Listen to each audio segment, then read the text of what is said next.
Assalamualaikum warahmatullahi wabarakatuh. Kami dari kelompok 10 akan menjelaskan topik 8 yang bertemakan implementasi VoIP pada protokol SRTP. Sebelumnya, saya Sarwan Ali Daulay. Saya Ahmad Zulfikar. Saya Muhammad Al-Tarik. Saya Bambang Riviantoro. Akan menjelaskan tugas tersebut.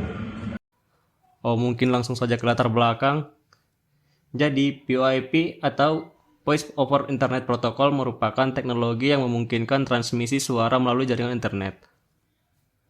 Berbeda dengan komunikasi tradisional berbasis PSTN, VoIP mengonversi sinyal suara analog menjadi data digital yang dikirim melalui protokol internet atau IP. Teknologi ini telah menjadi pilihan utama di berbagai sektor karena efisiensi biaya, fleksibilitas, dan skalabilitasnya. Dalam implementasinya, VoIP tidak hanya digunakan untuk panggilan suara, tetapi juga mendukung berbagai layanan multimedia seperti video conferencing, pesan instan, dan kolaborasi daring. Seiring meningkatnya adopsi teknologi ini, tantangan terkait kualitas layanan atau QoS seperti latensi, jitter, dan paket loss menjadi perhatian utama. Selain itu, ancaman keamanan seperti penyadapan atau eavesdropping dan penyalahgunaan data menjadi isu yang perlu diatasi agar pengguna merasa aman saat menggunakan layanan VoIP. Selanjutnya rumusan masalah. Jadi rumusan masalah ini ada 3. Yang pertama, bagaimana membuat suatu komunikasi VoIP melewati jaringan yang terdiri dari satu server VoIP asterisk menggunakan Trixbox dan 2 VoIP client. Yang kedua, bagaimana menerapkan protokol SRTP pada aplikasi VoIP berbasis server asterisk dan di bagian klien dengan menggunakan Joyper dan 3CX. Yang ketiga, bagaimana pengujian terhadap hasil sebelum dan sesudah penerapan SRTP pada skema VoIP. Masuk ke bagian tujuan. Tujuan yang pertama itu adalah menganalisis penerapan protokol VoIP dalam SRTP untuk komunikasi VoIP. Tujuan yang kedua itu adalah menguji perbedaan sebelum dan sesudah penerapan SRTP dalam komunikasi VoIP. Yang ketiga, memvalidasi keamanan data terhadap ancaman sniffing menggunakan WARSAC. Lanjut ke bagian manfaat. Manfaat yang pertama itu adalah menerapkan ilmu-ilmu yang diperoleh selama kuliah. Yang kedua, memahami kondisi real gangguan dalam jaringan VoIP. Yang ketiga, mengetahui kemampuan mahasiswa dalam menguasai materi, baik teori maupun praktek yang telah diperoleh selama kuliah. Keempat, mengetahui kemampuan mahasiswa dalam menerapkan ilmunya dan sebagai bahan evaluasi. Yang kelima, membantu pengamanan jaringan VoIP yang dianggap penting atau vital. Masuk ke bagian pembuatan environment. Environment yang pertama itu adalah Joyper. Joyper adalah aplikasi softphone yang memungkinkan pengguna untuk melakukan panggilan suara dan video melalui protokol voice over IP. Yang kedua, 3CX Phone. 3CX Phone di sini berfungsi sama seperti Joyper. Yang ketiga itu adalah Trixbox. Trixbox di sini adalah sebagai server VoIP. Lanjut keempat adalah VoIP. VoIP adalah metode komunikasi suara yang dilakukan melalui jaringan internet. Teknologi ini menggantikan metode komunikasi tradisional yang menggunakan jaringan telepon circuit switch atau PSTN. VoIP mengonversi suara menjadi paket data digital yang kemudian dikirimkan melalui protokol internet atau IP dan dikonversi kembali menjadi suara di sisi penerima. Environment yang kelima itu adalah WARSAC. WARSAC adalah perangkat lunak open source yang digunakan untuk menganalisis lalu lintas jaringan. Selanjutnya, saya akan menjelaskan hasil capture protokol keamanan. Jadi yang pertama itu ada gambar flowchart yang dimulai dari menginstal VM, kemudian mendownload Trixbox, kemudian kita mengkonfigurasi server VoIP yang ada di VM, kemudian kita mengkonfigurasi klien pada Trixbox. Setelah itu kita mendownload 2 aplikasi klien kita. Yang pertama ada 3CX, yang kedua ada Joyper. Sesudah berhasil menginstal kedua aplikasi tersebut, kita mengkonfigurasi kliennya dan kita melakukan percobaan panggilan. Jika dia berhasil, maka environment sukses. Jika dia gagal, kita mengulangnya lagi, memanggil. Selanjutnya merupakan hasil capture dari Wireshark, yang selanjutnya juga masih hasil capture Wireshark yang sudah mungkin dijelaskan oleh teman saya. Selanjutnya hasil capture dari protokol, hasil capture dari call flow, hasil capture dari flow graph, dan yang terakhir hasil capture dari RTP player atau audio stream. Mungkin cukup sekian dari saya, dan selanjutnya akan dijelaskan oleh rekan saya. Oke, jadi pertama di sini kita masukin dulu ya. Untuk namanya di sini kita masukin Trixbox. Terus kita pilih tipenya itu Linux. Terus untuk subtipenya Red Hat yang 32 bit. Dan untuk ukuran seperti ini untuk hard disknya. Ini bebas ya. Di sini saya pakai 4 GB. Terus next saja. Oke. Di sini kita masuk ke bagian setting, habis itu storage. Kita masukin ISO-nya. Sini kan kita pakai Trixbox, terus kita ke network, diubah dari NAT ke adapter, terus pastiin itu udah sesuai. Situ udah oke. Kalau semua udah oke, langsung aja kita mulai.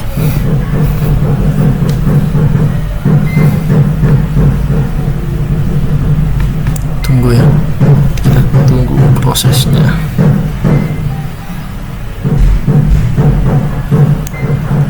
Oke, kalau udah di bagian ini kita tinggal enter aja. Tunggu sampai proses runningnya selesai.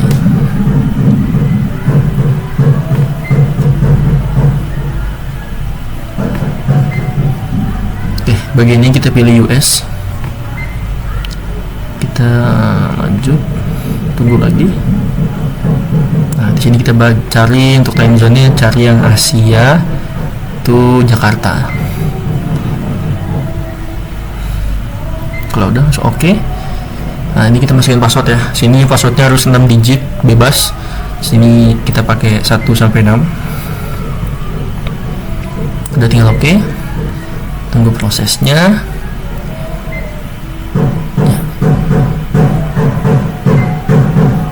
Di sini adalah proses penginstalan semua kebutuhan yang dipakai di Trixbox ya, program pembuatan server VoIP-nya. Emang agak lama, kita tunggu aja. Oke, di sini kita tunggu, udah saya nunggu kan tadi, tunggu lagi sampai si proses yang penginstalan tadi programnya itu sampai ke restart. Nah, ini udah muncul kan halaman kayak gini. Nah, ya di sini kita klik piranti drive optik, kita uncentang Trixbox-nya, habis itu kita enter. Tunggu sampai ini tampilannya. Nah, ini kita pilih yang paling bawah, enter lagi. Terus sampai tunggu lagi sampai prosesnya selesai ya. Oke, setelah itu kita akan ditampilkan dengan layar seperti ini. Untuk loginnya kita pakai ID-nya itu root dan passwordnya pakai 6 digit yang tadi.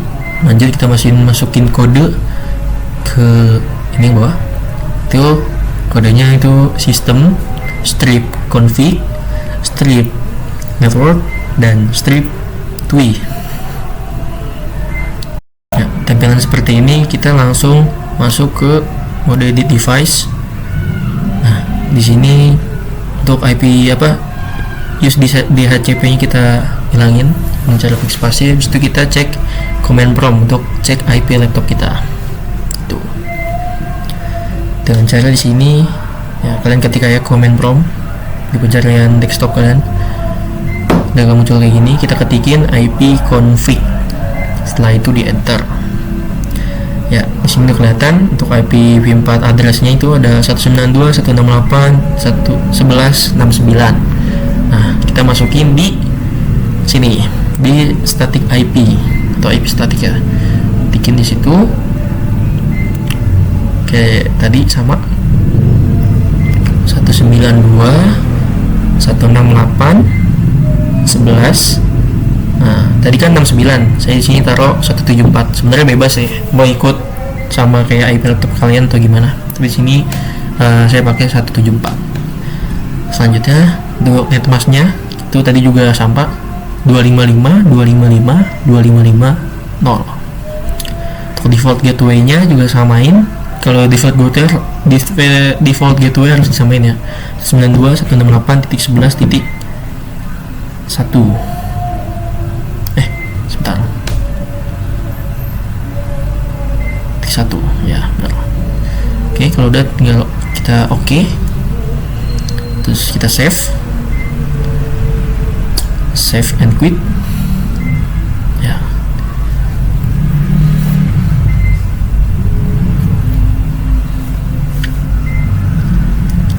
Sini kita ketikin lagi code service network restart. Nah, di sini gunanya kita untuk restart programnya lagi ya, sama kayak tadi. Kalau semua statusnya udah oke, nggak ada filenya, berarti bisa dilanjut ya. Di sini kita ketikin itu if config. Ya, if config. Ya, nanti di sini akan terbaca. Nah, di situ kan ada tuh iNet address-nya ada 192.168.111.174 sama kayak yang tadi. Oke, di sini kita masukin IP yang tadi itu kita buat. Langsung mode user sebelah kanan, masukin nama atau user di sini main, passwordnya juga sama, password huruf kecil semua. Terus kita login. Kalau udah tampilannya bakal kayak begini. Kita langsung ke PBX setting ya. Itu di cancel itu silang bisa ke PBX, itu PBX setting.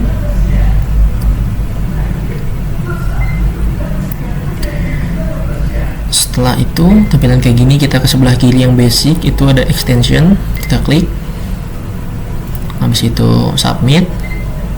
Nah, di sini masukin user extensionnya itu bebas ya nomornya. Sini kita pakai 1 4 kali. Untuk display name-nya di sini aku ketik ri. Jadi terus untuk SIP aliasnya itu sama 111. Terus lagi ke bawah sampai nemu di device setting, security itu masukin password yang tadi 1 sampai 6. Kalau udah langsung aja scroll ke bawah, nanti langsung di submit aja.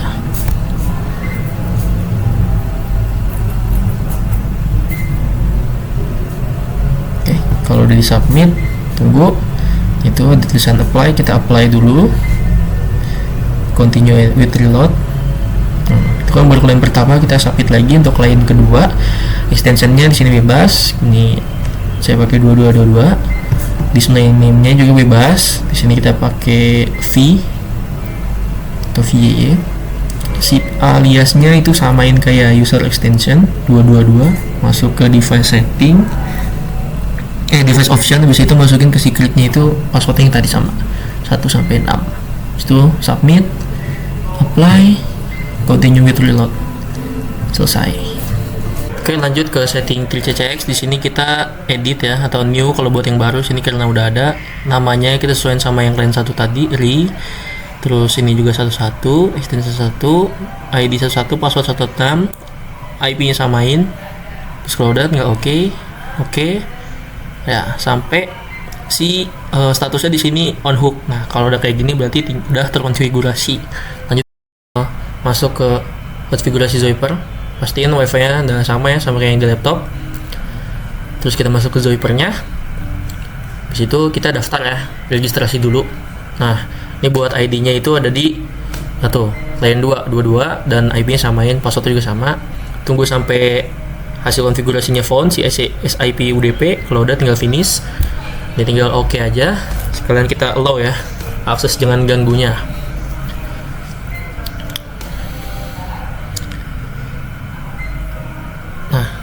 udah tinggal izinkan, balik ke menu yang tadi pertama, habis itu langsung di chat oke aja. Setelah itu di sini kan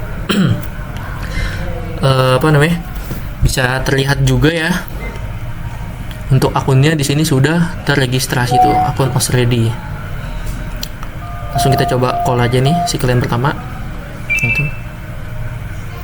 Nah, sini lagi proses call akun pertama ya, emang agak lama sih karena emang responnya tuh agak delay gitu. Terus dan di sini udah mulai ya. Ini dari PC, POV dari PC. Nah, ini mulai terhubung dan kita coba tes suara di sini. Ada suaranya.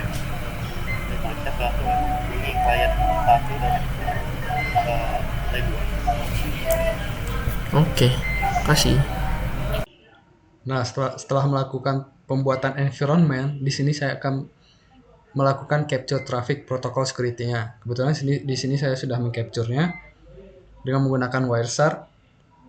Seperti yang dapat dilihat di sini ada protokol-protokol yang tertangkap, ada TCP. TCP ini digunakan untuk mengatur atau mengelola sesi komunikasinya. Kemudian ada TLS. TLS ini untuk sebagai protokol keamanan bekerja di lapisan transport untuk mengenkripsi komunikasi. TLS ini dapat digunakan untuk mengamankan proses pertukaran kunci yang diperlukan oleh SRTP. Misalnya dalam SDS, kemudian dalam DTLS. Kemudian ada UDP. UDP ini berfungsi untuk menyediakan transportasi dasar untuk RTP. Dan SRTP memperluas RTP dengan menambahkan fitur keamanan seperti enkripsi dan autentikasinya. Kemudian di sini ada ARP atau Address Resolution Protocol. Ini merupakan protokol jaringan pada lapisan data link layer atau lapisan 2 yang digunakan untuk memetakan alamat IP-nya ke alamat MAC. Ini berfungsi untuk mendukung komunikasi pada tingkat dasar di perangkat jaringan lokal. Dan lanjut ke bawah.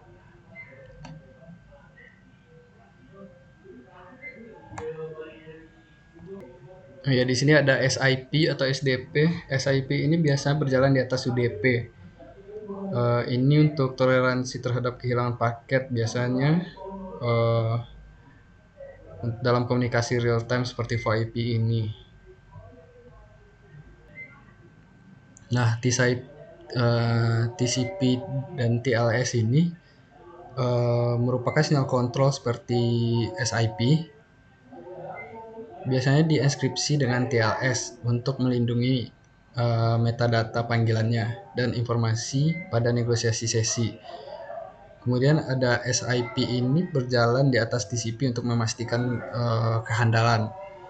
Kemudian untuk pengiriman media ini ada UDP dan RTP, dan TLS digunakan untuk pertukaran kunci atau menegosiasi atau mengamankan kunci enkripsi SRTP-nya untuk memastikan integritas dan kerahasiaan datanya.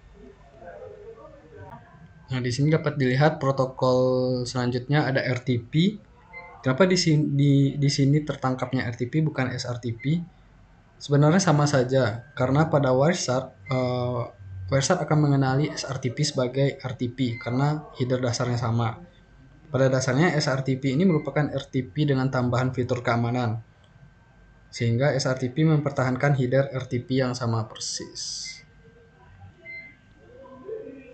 Jadi meskipun yang tertangkap di Wireshark terlihat sebagai RTP, ini hanya karena keterbatasan Wireshark dalam membedakan header yang identik, bukan karena komunikasinya yang tidak aman atau bukan karena ini bukan SRTP. Komunikasi tetap menggunakan SRTP dengan enkripsi yang aktif yang dibuktikan dengan payload yang terenkripsi. Ini juga didasari dengan referensi utama yang kita dapat dari diskusi di forum Wireshark-nya dan dokumentasi Wireshark tentang filter tampilan RTP. Nanti akan kita masukkan ke dalam laporan sebagai referensi.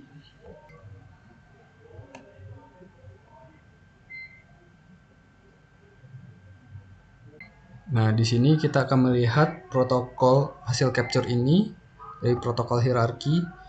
Dapat dilihat di sini bahwa semua paket menggunakan protokol Ethernet 100%.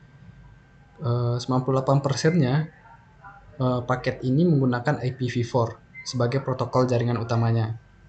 Di sini protokol yang digunakan dapat dilihat ada UDP, ada TCP, dan ARP. Untuk UDP ini ada 51,94% dari paket total. Sebagian besar paket ini digunakan oleh RTP, Real Time Transport Protocol, sebanyak 47,7% dari keseluruhan lalu lintasnya. RTP ini seperti yang diketahui umumnya digunakan untuk streaming audio atau video dan komunikasi real time seperti VoIP. Kemudian di sini ada SIP. SIP ini hanya menyumbang sebagian kecilnya 0,3%, biasanya digunakan untuk negosiasi sesi komunikasi seperti panggilan suara atau video. Kemudian ini TCP, Transmission Control Protocol, ini sebanyak 46,1% dari total paketnya. Ini digunakan untuk pengiriman data dengan kehandalan tinggi, termasuk dalam protokol TLS. Transport Layer Protocol ini untuk komunikasi yang transkripsi. Kemudian di sini ada ARP. ARP ini digunakan untuk menerjemahkan alamat IP menjadi alamat MAC di jaringan lokalnya. Nah, lalu lintas utama dalam tangkapan ini atau capture ini melibatkan protokol RTP melalui UDP, kemungkinan aktivitas real time, ya emang real time, seperti VoIP atau streaming. Kemudian TLS ini melalui TCP. Ini menunjukkan adanya komunikasi yang aman. Kemudian statistik ini menggambarkan penggunaan campuran layanan real time dan komunikasi berbasis web. Nah, kemudian lanjut kita lihat conversation-nya. Di sini dapat dilihat bahwa semua paket yang terkirim ke address B ini transkripsi. FF ini menunjukkan transkripsi. Yang kita lihat flow grafiknya. Nah, di sini kita dapat melihat flow grafiknya. Agar lebih jelas biar dianalisis, kita pilih salah satu paket maksudnya. Kemudian kita masuk ke teleponi, voice calls untuk melihat flow-nya. Dan flow sequence. Nah, ini menunjukkan diagram SIP call flow-nya yang menampilkan proses komunikasi antara dua perangkat dengan IP ini 192.168.11.63. Ini merupakan client endpoint. Kemudian ini ada .174 ini merupakan server.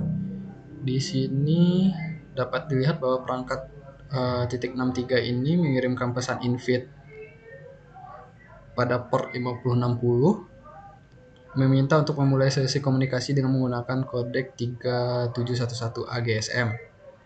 Kemudian di 401 ini authorize ini dikirimkan ke server .174 untuk meminta autentikasi. Proses ini umum ada dalam protokol SIP.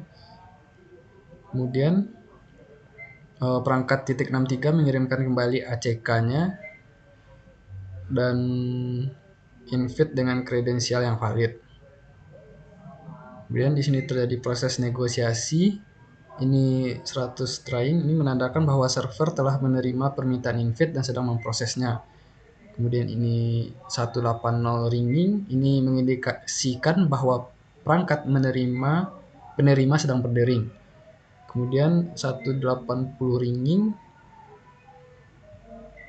ini juga sama. Kemudian 200 OK ini mengkonfirmasi bahwa sesi telah terima dan negosiasi berhasil dilakukan menggunakan kodek 3711A telepon event. Kemudian ini terjadi protokol RTP, komunikasi RTP, real time transfer protocol. Nah, ACK ini perangkat 63 mengirimkan ACK sebagai konfirmasi akhir untuk memulai sesi komunikasinya. Oh iya, setelah negosiasi selesai, sesi komunikasi real time dimulai dengan menggunakan RTP ini atau SRTP.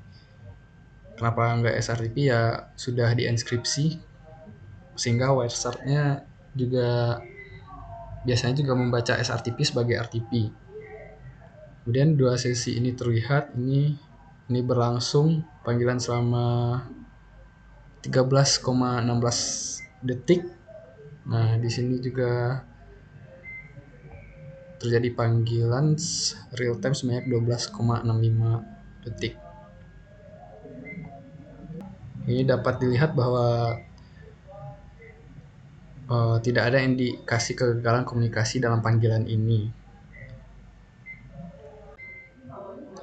Jadi diagram ini menunjukkan proses panggilan VoIP standar dengan menggunakan RTP dan SRTP dan SIP. Panggilan ini berhasil dimulai dan berakhir dengan aliran RTP yang berhasil stabil antara kedua perangkatnya. Tidak ada masalah yang terlihat dalam komunikasi ini seperti kegagalan autentikasi atau kehilangan paket. Di sini kita dapat memplay strip pesan yang terkirim. Dapat kita putar.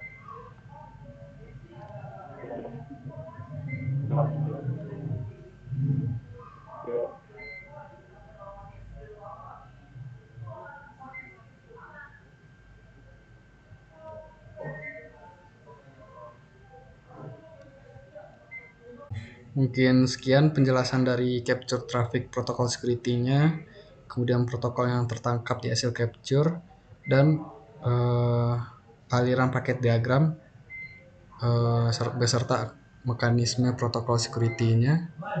Mungkin sekian penjelasannya. Terima kasih.